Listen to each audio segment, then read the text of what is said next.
JD Ryan Unleashed is brought to you by Scott Zyman, your State Farm insurance agent. Scott can help you save money bundling your home and auto insurance. Call 815-748-3101 or stop by at 2587 Sycamore Road, Suite D in DeKalb. Like a good neighbor, Scott Zyman and State Farm are there. Pizza Villa, pizza, pasta, sandwiches, and more at 824 West Lincoln Highway in DeKalb. For delivery or pickup, call 815-758-8116 or go to pizzavilla.com. My Insurance Guys in Sycamore, family-owned, local, reliable. My Insurance Guys cover Medicare to auto and everything in between. Call us in Sycamore at 815-899-0950. My Insurance Guy, business, auto, home, life, and health at myinsuranceguy.com. And Eldercare Services of DeKalb County, safe, secure, and supported, helping you stay at home where you want to be. Call 815-758-6550 or stop in at 1701 East Lincoln Highway in DeKalb or on the web at ecsdekalb.org. And welcome to TD Ryan Unleashed podcast number 20. Honored and privileged to have with us the gentleman who's instructing our young people here in DeKalb, JD Olivia, if I'm saying it right. JD, thank you so much for joining us. To give you an idea how busy JD is, he's an author, he's a comic writer, he's a filmmaker, he's a podcaster, a wrestler and a wrestling coach. He's worn many hats. His books include Hawk Hollow, Harvest Moon, and the supernatural thriller series Book of Jericho.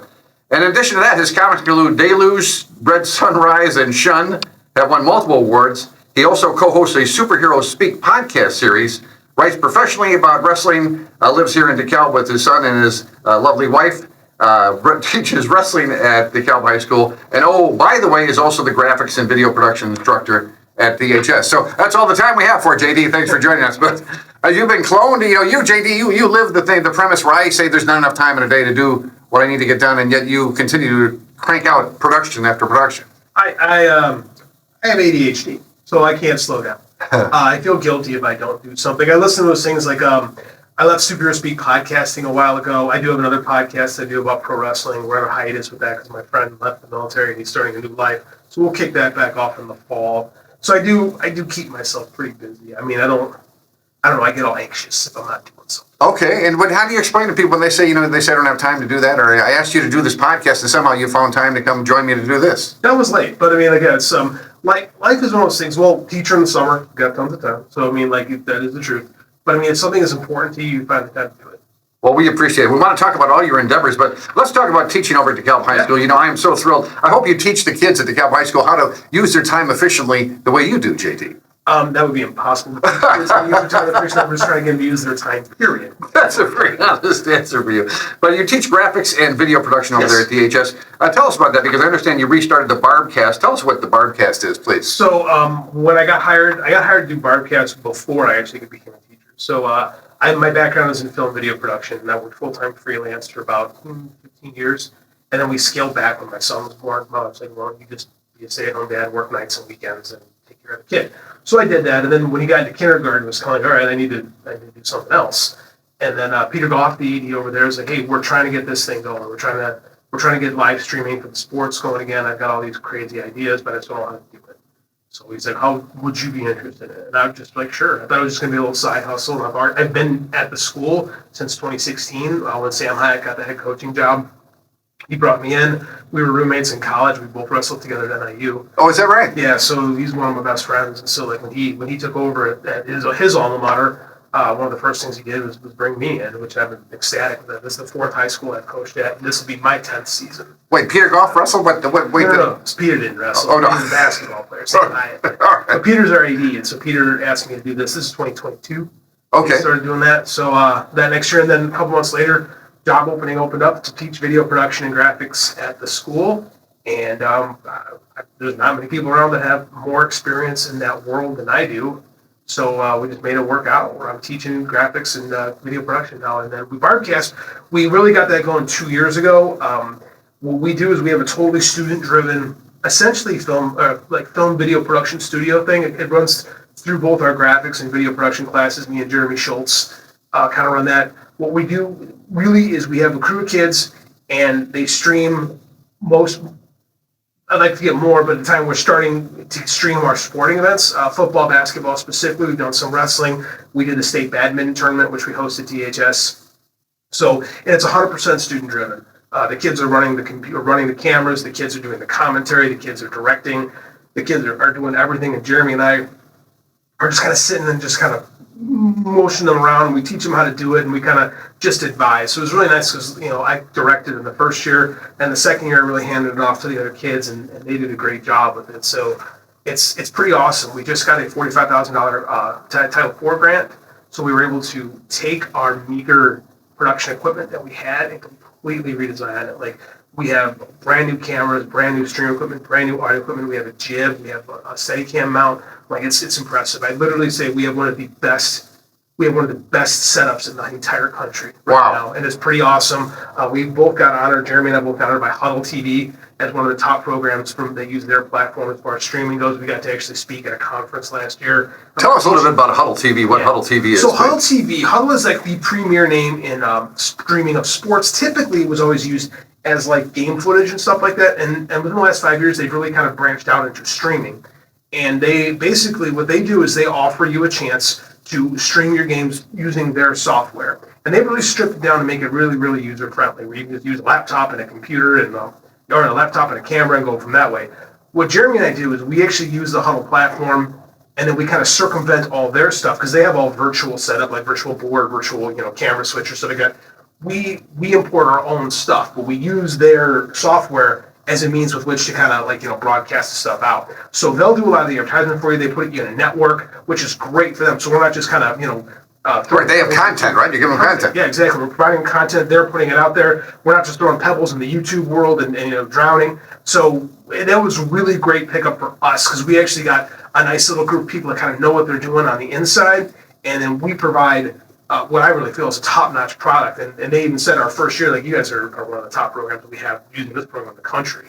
You're like the top 1%, right? That's very impressive. Yeah. It was us, and I forget the name of the school in Los Angeles, but it was a school in Studio City, California, which is all like, it was movie exec kids. Right, I was going to say, competing with Los Angeles, correct. And we were kind of blown away listening to this. It was this private school, and we're like, well, we're at DeKalb High School, and like, we're the exact opposite of what. That was really cool. So with a little bit of know-how and some grit, you can actually do some pretty cool work if you know what you're doing. So now we have the DeKalb football season. People are hearing this a couple of weeks before the football season starts. We want to see the DeKalb Barbs in action against Sycamore. Tell us how we can do that. Well, you're going to be able to go to Barbcast. So we're working on, unfortunately, we had a Barbcast.com website that was the guy before me that no one has the information for that website. So we actually have to do it through Huddle TV right now. We're actually working on, Jeremy, I'm trying to get Barbcast.tv as to be our site. That is not official as of yet, but that is one of my goals in the 2025-2026 school year, is that Barbcast.tv be kind of the link where everything kind of lives there, and use the Huddle platform to stream. So every Friday night,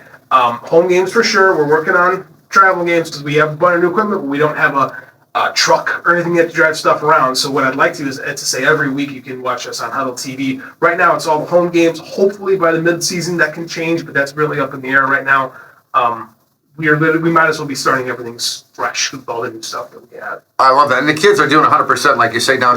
Tell me, do a lot of kids want to be announcers, or do you have an equal number of kids that want to be behind the camera? So at first, we had a bunch of kids that wanted to be behind. Nobody wanted to announce. I heard that. I couldn't believe that. And then I had a couple kids in my class that were really charismatic.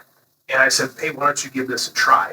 And they took it insanely seriously. They did a ton of research for it, and they did a great job. It was Aiden Ibarra and Lucas Boyer did a fantastic job for the last 2 years. NIU actually brought them in to do a couple student games, just them on their own as commentators, which as their teacher was really pretty awesome. That's big time. We added Hudson Ikens and DJ Seymour last year to actually do stuff.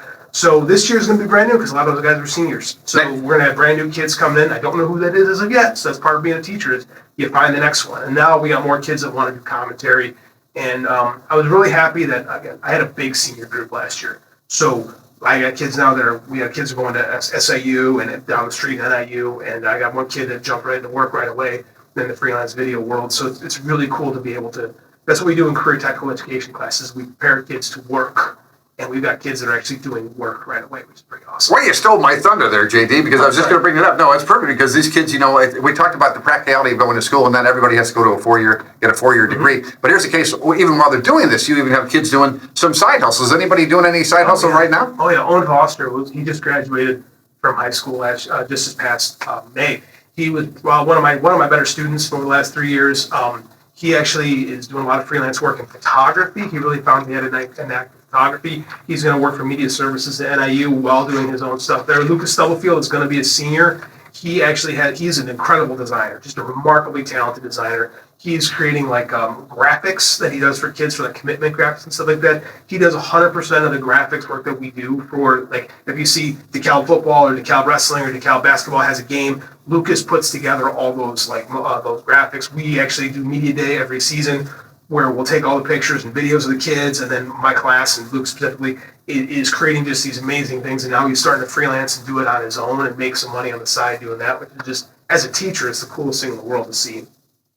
Kids kind of do the things that I did before I got here. That's great. You know, I do the basketball games, or did the basketball games back in the day, the football games, but the basketball games in particular, I'm thinking about the intros for the players. You guys put together some really slick videos to introduce the players. Thank you. We keep trying to up that a little bit. You know, it's been me and another guy that worked with us the last couple of years. Now the kids are really getting in there, and they're doing all the work. They're doing all the editing and the shooting, and they're really being creative with it. And they're learning that one of the valuable lessons you can learn as a freelancer is that just because you have a good idea doesn't mean the client has a great idea. So a lot of the stuff we work in class is, okay, this looks good, but the client isn't happy. So just because you like it doesn't mean the client has to like it. And they have to learn to swallow the ego a little bit, because not everything you do is art.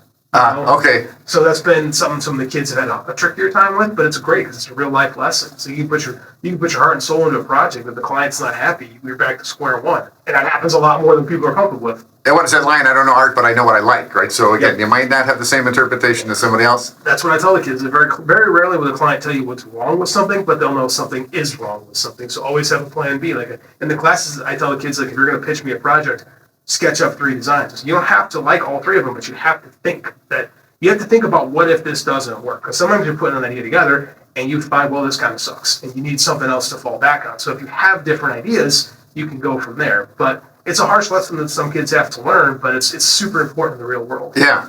Now, JD, you mentioned NIU there briefly, and I think it's so exciting for both of us that live here in DeKalb that we have this beautiful university, and you're tapping into that, aren't you? You're tapping into those resources. We're trying, man. We try to do as much stuff with NIU as possible. I've talked to Patrick Gorman over there about getting more kids working in there. He's done an amazing job, like kind of shepherding our kids when they come in and do the first National Bank Challenge games and really showing them. But the basketball specifically, we'll go there in the winter and he'll tour the kids around and show them kind of what it's like working at the next level. Because I don't know if people realize just an amazing production facility that they have at the Congress Center. It's pretty incredible. And so I've been around quite a bit. I've worked for ESPN and all these big places, and to see what we have available right here is pretty dang impressive. So I'm trying to funnel more kids there. It's my alma mater. So I'd like to see that. Southern Illinois does a great job. Southern Illinois, Emersville also has very good production facilities down there.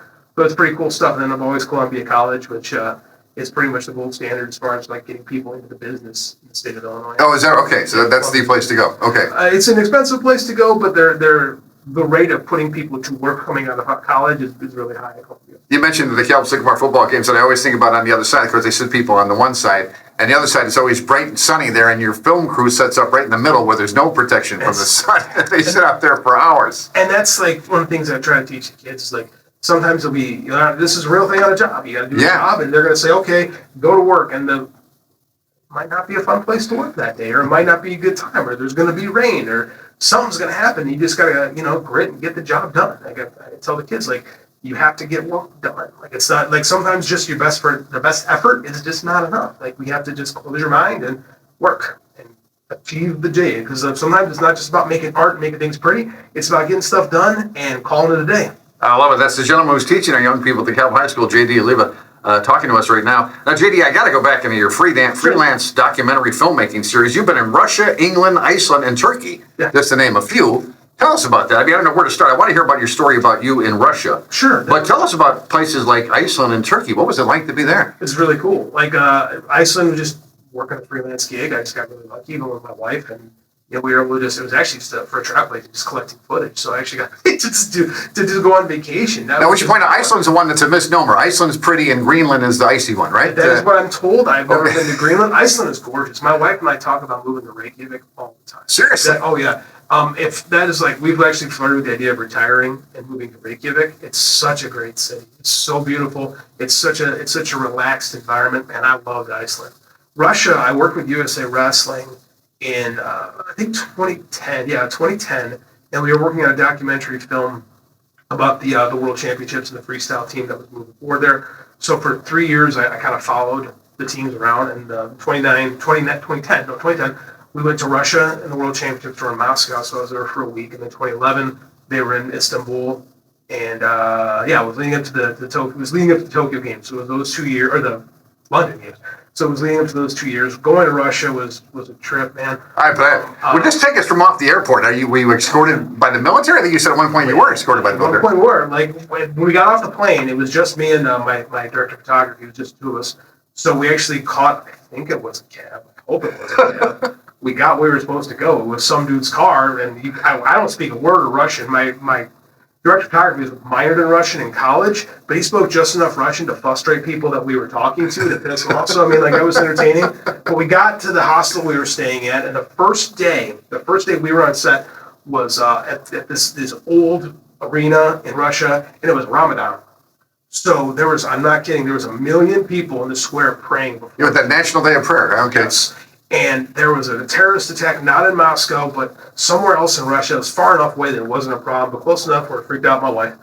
And the Russian military pointed M16s to us and were yelling at us in Russian to follow them in. Oh my God. And I'm terrified. Like, I'm like, what is going on here? I'm like, this is horrifying. Like, they pointed at us and they're like, come follow us. And I was with some of the other media members, the U.S. media members, and we got ushered in, we got searched, and they brought us into the building. And once we were there, I was like, oh my God, that was crazy. We're here, it's wrestling, I know what's going on. But just getting in there was absolutely freaked out. And the next day, I didn't walk around the building. There was nobody there. It was perfectly fine. We just happened to show up on the one day that it was kind of crazy. It was a very interesting experience. Do you know what is located directly underneath Red Square? No. So there's this big golden dome that sits in the middle of Red Square, and it's probably been there for 200 years. It's all stained glass. It's absolutely beautiful.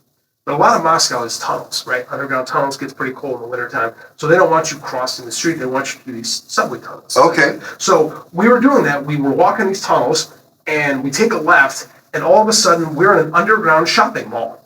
It was like we hit a wormhole to Schaumburg. Like, it was all like modern Western music, and like the Gap, and all this crazy all stuff. underground. All underground. I looked up, and there was that golden dome directly above us. And I looked at my buddy, like, if this isn't proof that we won the Cold War, I don't know what is. We found the mall. They're just hiding it, though. That's just where they would put it, because like the rest of the city's been there for years, and the best place to market would be right underground. It was crazy. Now, how about the Russian people? I went to Belgium once before, and of course I had my Bulls jersey on, and I was violating crossing the street rules, which everybody followed over there. Well, how did the people in Russia treat you? Were you wearing in your American garb? Did they know you were American? USA Wrestling garb. Okay, so I mean, like, most people there were familiar with wrestling, so they knew that. They were okay. I mean, some people were like, "Oh, you're American. It's pretty cool."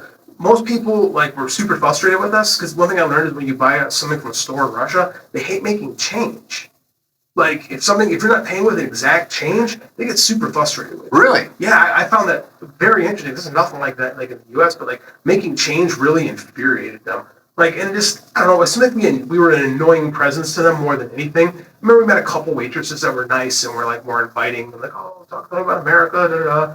But for the most part, most of the Russians that we met with just kind of tolerated our presence, I would say. Okay. And how about the competition itself? Did that get we've all seen the Rocky movie where he's against the Russian. It was incredible. The U.S. team in 2010 was actually very, very bad. Oh. So for documentary purposes, it was like, well, it's a good starting point, but we're really low. So I mean, like, it did not go well for the United States at all. I don't think we had a medalist, which is really, really bad. Russia themselves did amazing. We got to meet Alexander Karelin, who is like the greatest Russian. He's in the Duma now, or he was at the time of the Duma, the Russian Senate. This is just this massive, intimidating human being. It was like, I've watched this guy my whole life, and he's standing in front of me, and he's the scariest. What'd you say to him? Hello. And, shook our hands and moved on.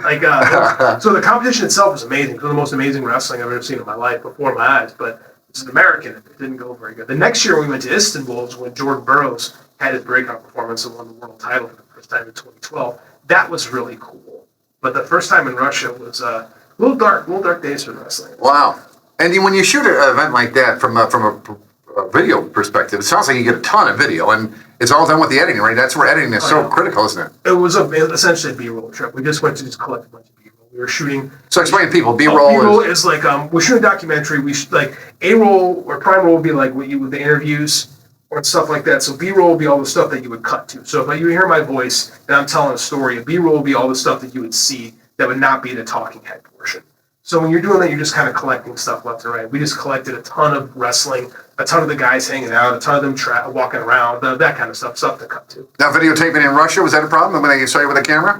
They told us to get out of Red Square. Oh, is that right? Yeah. We showed up with a camera, like out by the Kremlin, and they said, nope, not allowed to have that. So we said, okay, and walked away. Now, England, how about your time in England? What was that like? I had more travel stuff. Like, that was more like you just kind of hanging out, waiting to do stuff. We were supposed to do some shooting in England, and it fell through, so we wound up doing a whole lot of nothing. Do we wrestle in England? Why have I never heard of England wrestlers? Because it's so funny, because catch as catch can, American wrestling, folk style wrestling comes from the British catch as catch can style, and it's not big there. It's just not, wrestling in the UK is just not very important. Okay. So they don't have much of a team. So there's just nothing. Like, it's bigger, it's really big in Eastern Europe. Wrestling's really big in Eastern Europe. It's very big in Asia. And it's popular in the other countries of Europe, just not the UK. Okay, and I'm so intrigued that you were so taken by Iceland, and you said you might even move there, and you and your wife agrees as well. We flirt with the idea. I don't know if that's ever really going to happen, but we flirt. But what was it that was so appealing? Is it the laid back attitude of the people? Very laid back attitude, very scenic. You just driving around, and you see these mountains and glaciers, and like I remember we were in Reykjavik on a Saturday night, and they were just serving soup, and it was this lamb stew. And just anybody could come get it. They just had it, and they were here you go. Yeah. It's just so different than being in the U.S. Like, there's just a sense of community, and it's really low key. Like, I remember the streets, like the roads actually are heated from the volcanoes underneath. Oh wow! So like, the roads never ice over, which is really kind of cool. Like, yeah, really cool. It's just, I don't know, man. It was just a different place. Like I said, if we could ever afford to buy some property there, I would love to like vacation there more frequently. And how was the weather?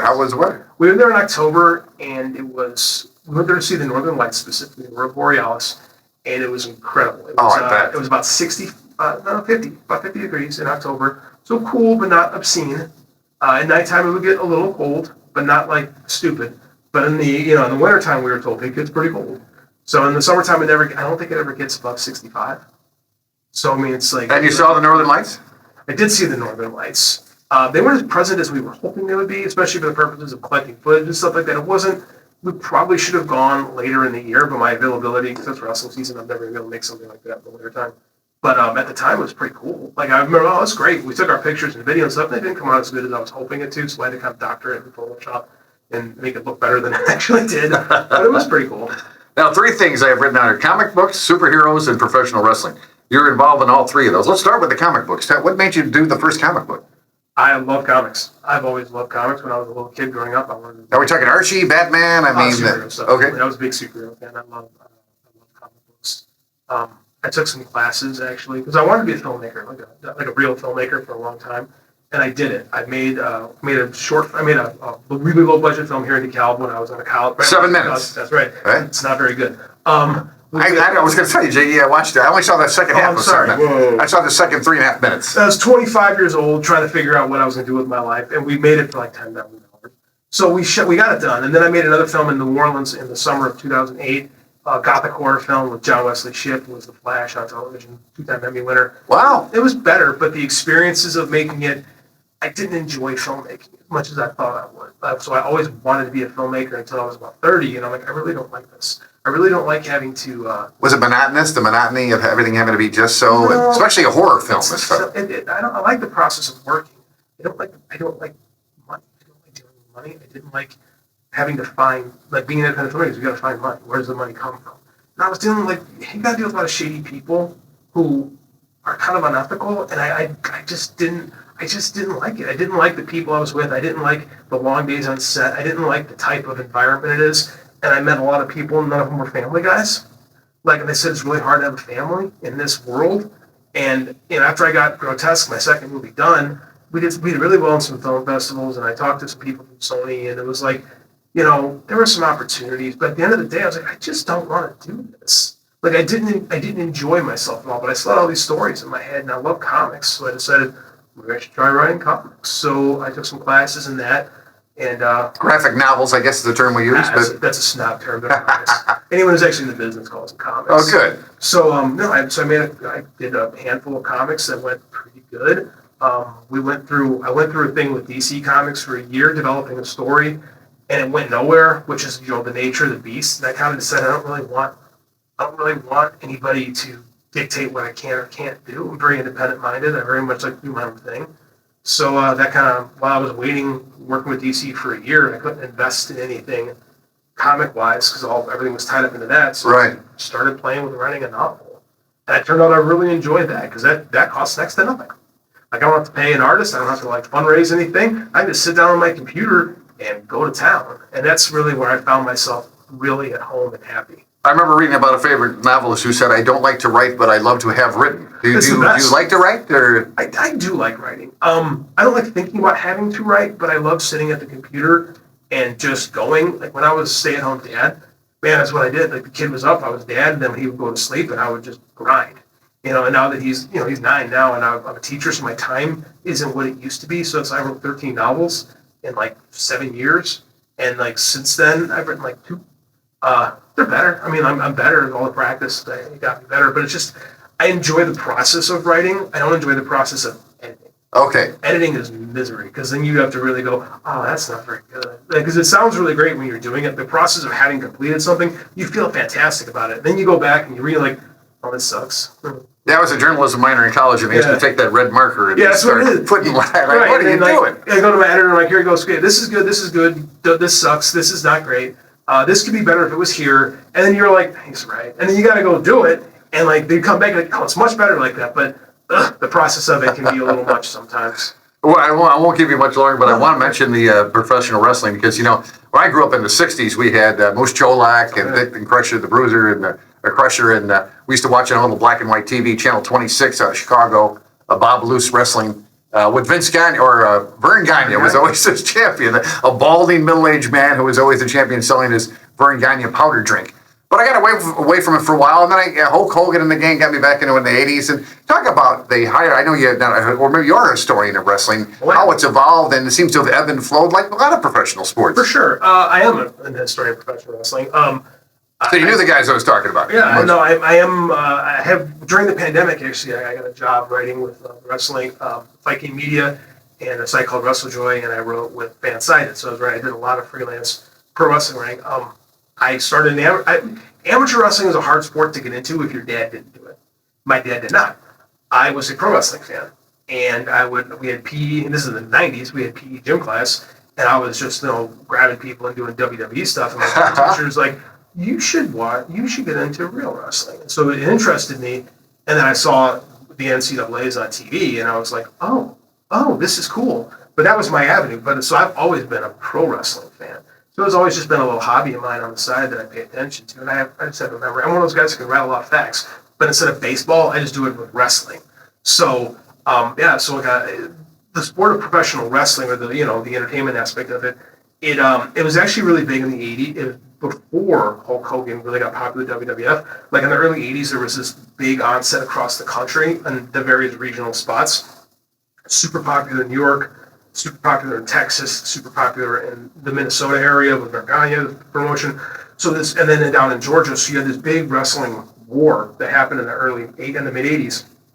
And Vince McMahon of the WWF, they had the best infrastructure being based in the Northeast. Okay. So they were able to outspend everybody else and have the best looking product, even if it wasn't the best viewing product. Even the TV shows, there's a lot of myths around what pro wrestling was. It wasn't like, oh, Hulk Hogan showed up and everything went away. No, that's not true. It was actually, the WWF ratings wise was below like Bill Watts' Louisiana promotion. That had the biggest ratings on television, but they just couldn't keep up with the spending. Yeah. Right. So Vince McMahon eventually very slowly crept in and ate up the territory systems. In fact, there were only 2 companies left.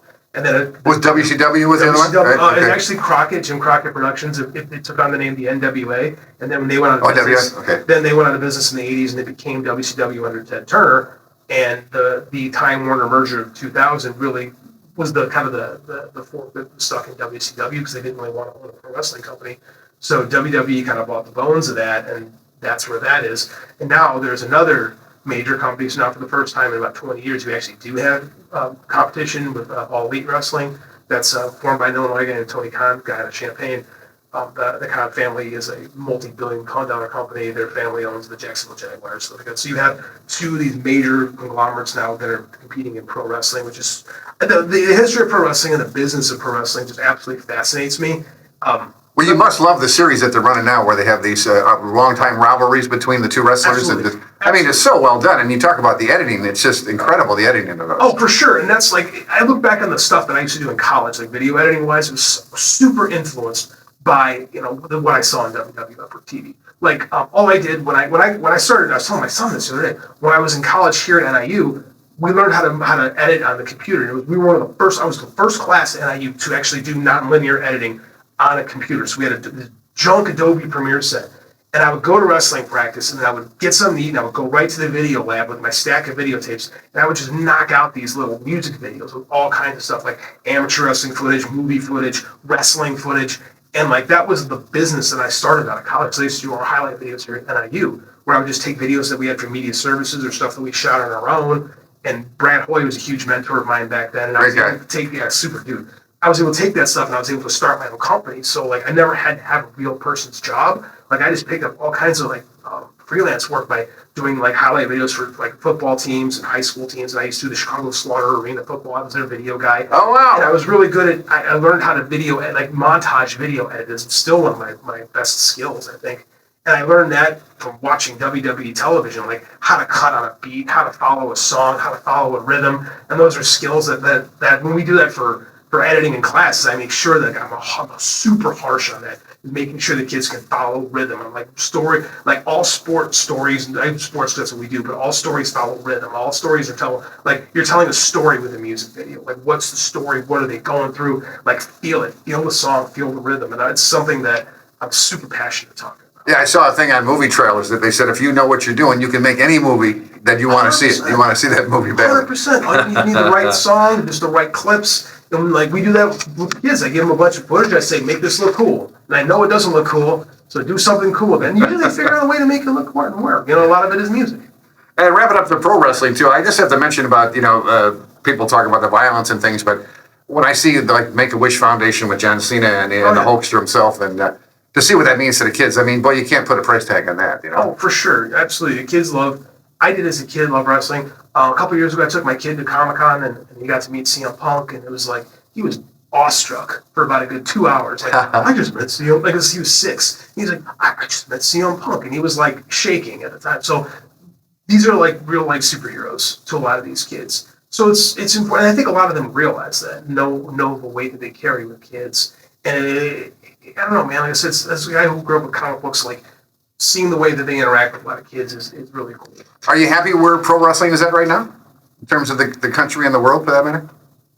It's the best it's been in about 20 years. Is that right? Okay. Yeah, I do think so. With the strength of the two major companies, WWE is going through another boom period that they haven't seen since the early 2000s. So they're doing very, very well. All Elite Wrestling has found a way to carve out its own niche and be super competitive in this marketplace. It's the first time they've had real competition since WCW in the early 2000s. Internationally, the Japanese scene was really, really big in the 2000s and the 2010s. It's cooled a bit, mainly because, coming off of COVID and the value of the yen, it's really hard in that part of the world right now. But in the U.S., pro wrestling has not been this strong in 2 decades. Who do you like? Who's 2 wrestlers right now that you like? Oh, I'm a huge fan. I'm an AEW over WWE guy, so that's the program that I watch more than anything. I'm a huge fan of Bryan Danielson's my favorite wrestler. He just retired last year. I really enjoy Jon Moxley. I really enjoy Stuart Strickland. And my son is a humongous Darby Allin fan. He loves it's a small, little blonde-haired dude. So my kid connects with him right away. Those are my guys. I like, and I'm a big fan of what's going on in Mexico with Mystico. And I'm a big Hechicero guy, so I follow all this stuff. I'm a remarkably huge nerd. Now, one of my favorite questions on radio was nature versus nurture. Do you think your young man is going to be wrestling, or do you want him to wrestle? And I know you won't force it on him, but will you make it available for him? And is he wrestling now? Amateur wrestling. My son will start his 5th year at the DeKalb Wrestling Club. I never pushed him into it. When he was a baby, I would put him in his little carrier and I would bring him to practice with me because I had to go to practice. And so he's literally grown up in a wrestling room. So when he was in kindergarten was when we opened up the club, and he said, I want to wrestle. And I said, all right. So we didn't really push, and I didn't make him compete his first year. I think he did one tournament. And the only reason he did it is because all his friends were coming home with medals and he didn't have one. So we did, I think, 1 or 2 tournaments his first year. And we've coaxed him along slowly. And he's super into it. He loves wrestling, but he also plays soccer. So we're not nuts about that. He also does fencing. He loves to fence. So we try to keep a little bit of balance there. But I mean, he knows it. He went with me to Fargo to coach last week, and he was literally on the floor with me. So he talks about Greco-Roman wrestling all the time and how he's going to wrestle Greco and win Fargo when he's in high school. That is awesome. I think he's wearing a DeKalb wrestling shirt right now. So I mean, it's and he's being very patient for us. So I appreciate it too. He's a great kid. And finally, I want to mention that you recently competed in the U.S. Open wrestling tournament in the Greco-Roman division. I think we learned about that. The last wrestler you mentioned, we learned about the Greco-Roman wrestling. And tell us about that. Still competing yourself? I did. I came out of retirement. I lost my dad last year in 2024. Oh, I'm sorry to hear that. That's okay. And it was like I'm 45. My mother passed at 46.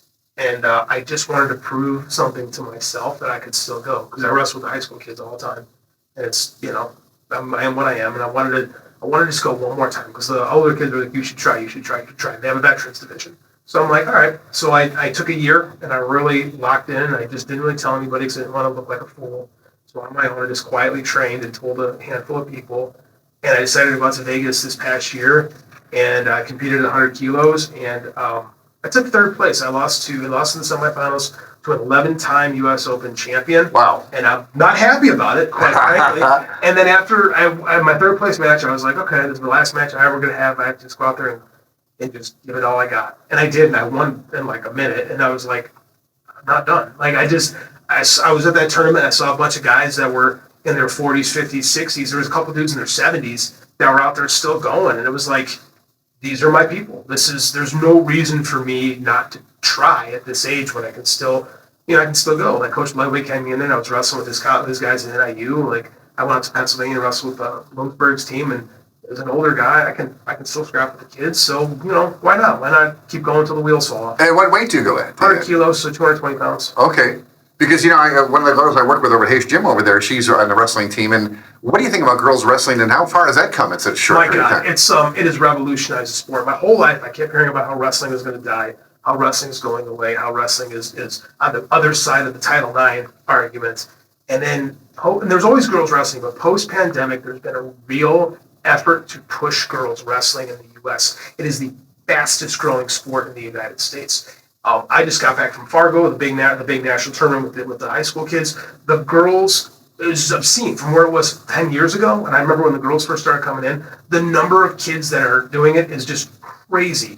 And how fast it's growing. It's been officially, just this past year, they got it officiated, it's officially going to be a Division 1, 2, and 3 sport. It's not going to be a club sport anymore.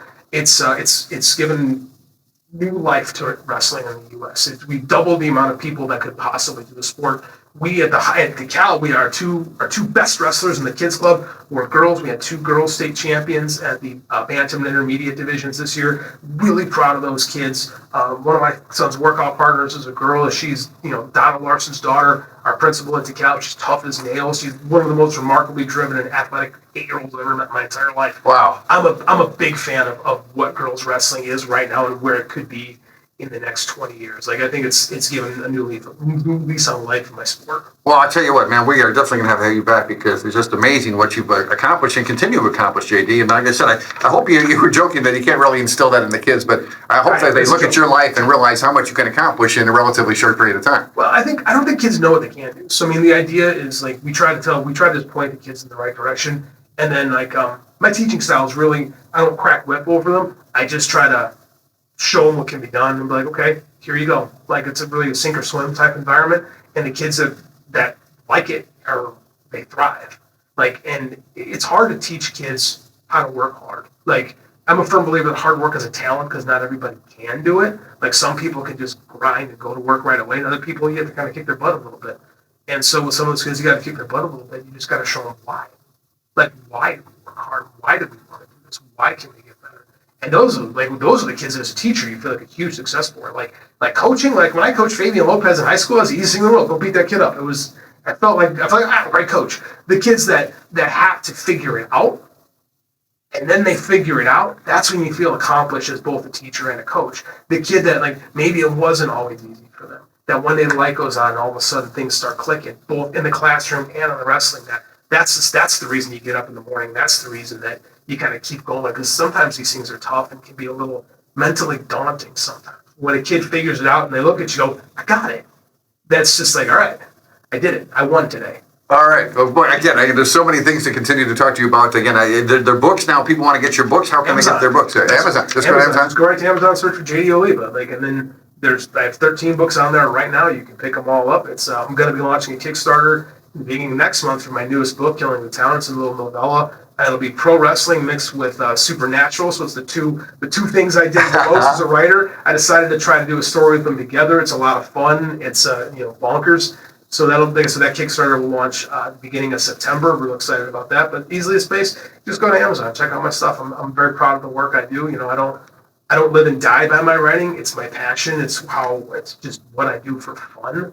And they're good books. I'm proud of all of them. All right. Well, I'll tell you what, man. I know I speak for the city of DeKalb, but we know we have people like you teaching our young people. So keep guiding them there. Keep doing it. And keep wrestling. We want to get you back and want to thank you for all you've done and continue to do it, my friend. Thanks, man. I really appreciate it. JD Olivia has been our guest here again on podcast number 20. TD Ryan Unleashed.